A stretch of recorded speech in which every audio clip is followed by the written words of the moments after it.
Les 5 et 6 octobre prochains, Montier-sur-Saulx va s'animer au rythme des trompettes. Une exposition, des spectacles et bien sûr des concerts seront organisés tout au long de ce week-end musical. Bonsoir Fernand Guillemin. Bonsoir madame. Vous êtes le directeur musical de la fanfare de Montier-sur-Saulx. Alors en quelques mots, c'est quoi Trompette en Fête?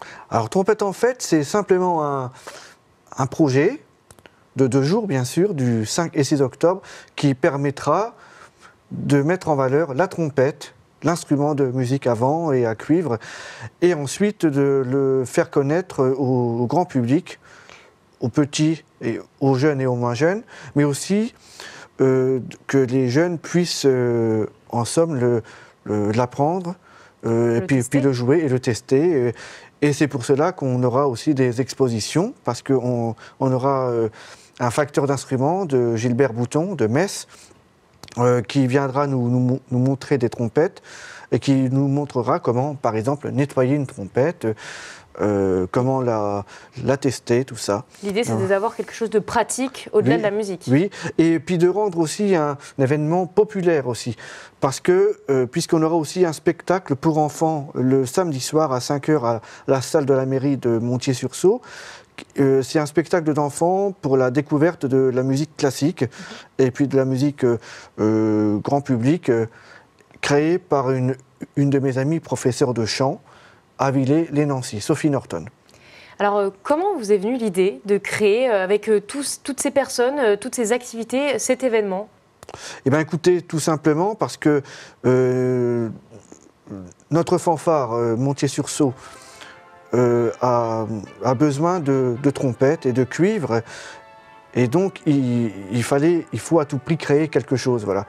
Et donc on pense que Trompette en Fête est un moment de fête autour de cet instrument, afin de rendre cet instrument vraiment public et populaire, voilà.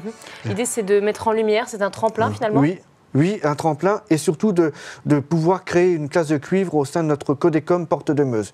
Et puis aussi de pousser nos élus à nous soutenir. Les élus chargés de la culture, par exemple, qui ne connaissent pas forcément la trompette, ou très mal en tout cas, mais qui par cet événement-là, peuvent aussi être surpris par les capacités de la trompette, par les possibilités que peuvent nous donner ce très bel instrument.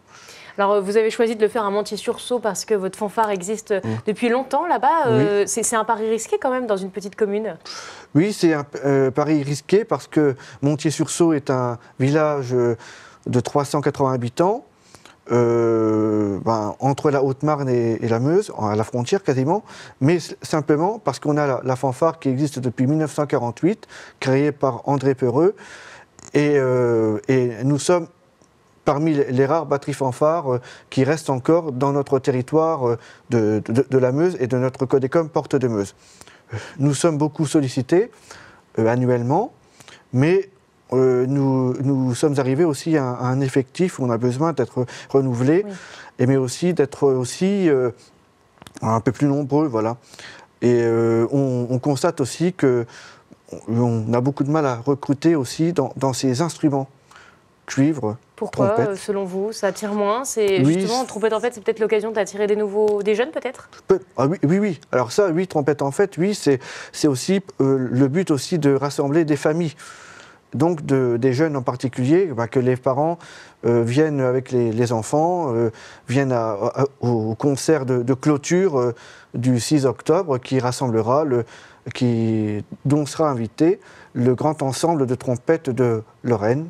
C'est une nouvelle formation de chambre sur la trompette qui a été créée en septembre 2023 et qui rassemble des trompettistes professionnels, soit membres des orchestres symphoniques régionaux, ou soit professeurs dans les conservatoires régionaux ou départementaux.